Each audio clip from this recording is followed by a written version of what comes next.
अस्सलाम वालेकुम। आज हम लोग आइडियोलॉजिकल बेसिस ऑफ पाकिस्तान जो कि हमारा फर्स्ट चैप्टर है ग्रेड 9 पाकिस्तान स्टडीज़ का डिटेल चैप्टर है आइडियोलॉजी का, और उसके बाद पाकिस्तान आइडियोलॉजी डिटेल में है। तो आइडियोलॉजी का मीनिंग क्या है वो हम आज डिटेल में पढ़ेंगे। तो सबसे पहले हम देखते हैं कि आइडियोलॉजी जो वर्ड है ये कहाँ से आया है।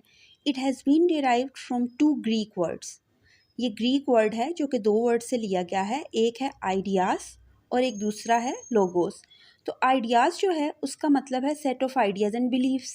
No what are set of ideas and beliefs? Ideas तो वो हैं जो आप सोचते हैं, आपके ख़यालात क्या हैं ये हैं। और बिलीव्स क्या हैं? जैसे बीइंग मुस्लिम हमारा बिलीव किस पे है?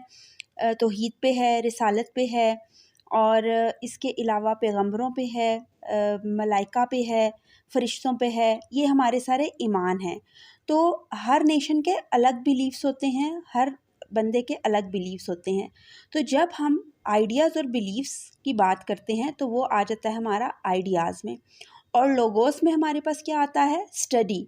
तो वो वाली साइंस जिसमें हम आइडियाज़ और बिलीव्स को स्टडी करते हैं वो उसे हम कहते हैं आइडियोलॉजी। ये तो हो गया हमारा इंग्लिश में मीनिंग। अब आइडियोलॉजी को अगर हम उर्दू की तरफ जाएं तो इसका मतलब होता है नज़रिया।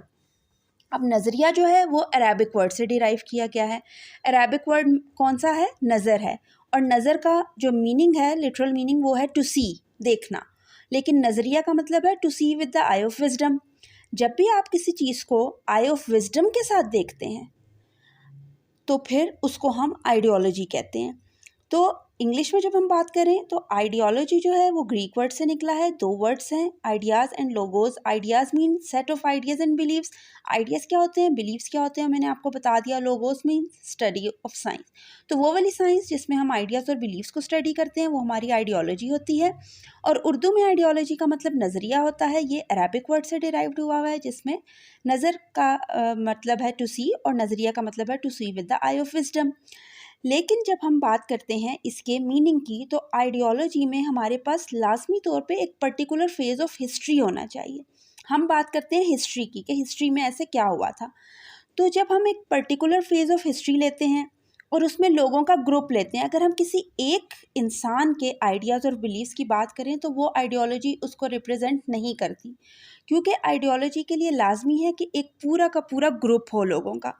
तो जब पूरा ग्रुप ऑफ पीपल होगा और हम पर्टिकुलर फेज़ ऑफ हिस्ट्री लेंगे और उसमें उनकी कलेक्टिव कॉन्शियसनेस होगी, यानी हो सकता है मेरे आइडियाज़ और बिलीव्स कुछ और हों, आपके कुछ और हों, साथ वाले के कुछ और हों, लेकिन वो वाले लोग जो कि ग्रुप बनाएंगे जिनकी कलेक्टिव कॉन्शियसनेस हो जाएगी उसको हम कहेंगे आइडियोलॉजी। अब आइडियोलॉजी के फंक्शंस क्या हैं, जॉब्स क्या हैं, आइडियोलॉजी करती क्या है? आइडियोलॉजी क्या करती है? वो लोगों को यूनाइट कर देती है और यूनाइट करके उनको एक डायरेक्शन देती है कि आपको ये डायरेक्शन मिल गई है, अब आप इस डायरेक्शन पे मूव फॉरवर्ड करें। जैसा कि मैं आपको इसमें ये बताऊंगी कि हमारे जब इंडो पाक में मुसलमान और हिंदू साथ रह रहे थे तो फिर क्या था कि हम लोग यूनाइट नहीं थे, या अगर थे भी तो हम किसी एक पॉइंट पे यूनाइट नहीं थे, हम लोग मुतफिक नहीं थे। Consciousness of mind, collective consciousness of mind create नहीं हो रही थी। तो क्या हुआ, फिर सर सैयद अहमद ख़ान आए, अल्लामा इकबाल आए, कायद आज़म आए और उन्होंने हमें टू नेशन थ्योरी दी। और फिर उस टू नेशन थ्योरी को आगे प्रैक्टिकल में लाते हुए हमें हमारा विजन किस चीज़ पे आ गया कि हमने अपना सेपरेट होमलैंड लेना है जहाँ पे हम इस्लाम के बताए हुए तरीक़ों के मुताबिक ज़िंदगी गुजार सकें। तो इस आइडियोलॉजी ने, हालांकि अल्लामा इकबाल ने भी हमें यही आइडियोलॉजी दी, हमें यही लोगों को इसी बात पे यूनाइट किया कि हमने अल्टीमेटली एक सेपरेट होमलैंड हासिल करना है। हालांकि पहले अल्लामा इकबाल हिंदू मुस्लिम यूनिटी के बहुत बड़े जो थे सपोर्टर थे, लेकिन बाद में उनको ये रियलाइज़ हुआ कि अगर ब्रिटिश चले भी जाते हैं तो हमारे ऊपर तो कांग्रेस और हिंदूज रूल करेंगे, तो इसलिए हमें एक सेपरेट होमलैंड अचीव करना है। तो ये हमारा विजन बन गया।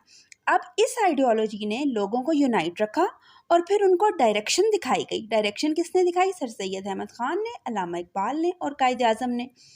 और फिर हमने उस डायरेक्शन पे फॉरवर्ड मूव किया। तो आइडियोलॉजी के फंक्शंस या जॉब्स क्या हैं? Number 1, it keeps people united. Number 2, it shows them a direction to move forward. तो जो दो फंक्शंस हैं, जो आइडियोलॉजी के दो जॉब्स हैं, वो ये हैं।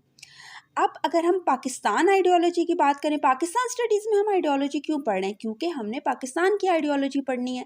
तो अब चूँकि पाकिस्तान में हमें पता है कि मुसलमान जो हैं वो ओवरवेलमिंग मेजॉरिटी बनाते हैं, तो फिर इसलिए पाकिस्तान की जो आइडियोलॉजी है वो किस पे बेस करती है? इस्लामिक सिस्टम पे। तो इस्लाम जो होता है वो collective consciousness of Pakistani people की बेसिस बनाता है, तो इसको हम पाकिस्तान आइडियोलॉजी कहते हैं। इसके अलावा अगर हम किसी भी फैक्टर को एवेल्यूएट करते हैं उसके मेरिट्स और डीमेरिट्स की बेसिस पे, यानी कि जैसे कि एक किसान है, हमने ले लिया, तो हमने कहा कि हम इसका जो फैक्टर है बारिश, उसको हम एवेल्यूएट करते हैं। हमने बारिश के फ़ायदे भी देखे, मेरिट्स भी देखे और डीमेरिट्स भी देखे, नुकसानात भी देखे, और हमें पता चला कि इसके मेरिट्स ज़्यादा हैं, डीमेरिट्स कम हैं, तो हमने उसको एवेल्यूएट कर लिया और हमने बता दिया कि ये हमारे लिए बेनिफिशियल है। लेकिन ये आइडियोलॉजी नहीं होगी। आइडियोलॉजी के लिए कंडीशन है कि उसमें आपका जो नेशन का वर्ड है वो लाजमी होना चाहिए। तो जब भी हम किसी फैक्टर को उसके मेरिट्स और डीमेरिट्स की बेस पे एवेल्यूएट करते हैं और उसमें हमारा एक विजन होता है और उसमें हमारा नेशन का वर्ड लाजमी होता है, तो हम उसको आइडियोलॉजी कहेंगे। तो फिर आइडियोलॉजी में हम ये भी बता सकते हैं कि ये एक ऐसे किसी भी फैक्टर को जब हम उसके मेरिट्स और डीमेरिट्स की बेस पे एवेल्यूएट करते हैं तो वो हमारी आइडियोलॉजी होती है। और इसके अलावा जो हमारी आइडियोलॉजी ऑफ पाकिस्तान है वो बेसिकली हमारा विजन था इंडिपेंडेंस का और प्रोस्पेरिटी का, जो कि इंडिया के मुसलमानों ने अपने दिमागों में फिक्स किया हुआ था। अब आ जाते हैं आइडियोलॉजी के कंपोनेंट्स की तरफ। हर चीज़ के कोई कंपोनेंट्स होते हैं, इसी तरह आइडियोलॉजी के भी कुछ कंपोनेंट्स होते हैं, और जो आइडियोलॉजी के कंपोनेंट्स होते हैं उनको हम कहते हैं आइडियल्स। अब आइडियल्स क्या होते हैं? किसी भी बंदे के जो मोरल्स होते हैं या जो डीड्स होते हैं, उन मोरल्स और डीड्स को जब वो बंदा रिगार्ड करता है तो उसको हम आइडियल्स कहते हैं। फॉर इंस्टेंस सर्टेन वर्चूज़ जैसे कि कीपिंग प्रोमिसेस या इंटेग्रिटी, ये किसी भी बंदे के आइडियल्स हो सकते हैं। अब इस सिचुएशन में ना सिर्फ ये कि वो बंदा खुद उन प्रिंसिपल्स को फॉलो करता है, बल्कि उन लोगों को भी वो पसंद करता है, लाइक करता है, जो कि इन प्रिंसिपल्स को फॉलो करते हैं। तो ये हमारी सारी आइडियोलॉजी थी, उसका मीनिंग था इंग्लिश में भी और उर्दू में भी। 3 मार्क्स का ये क्वेश्चन आ सकता है, तो बहुत डिटेल में मैंने आपको बता दिया है, तो इसको आप अच्छी तरह से गो थ्रू कर लें।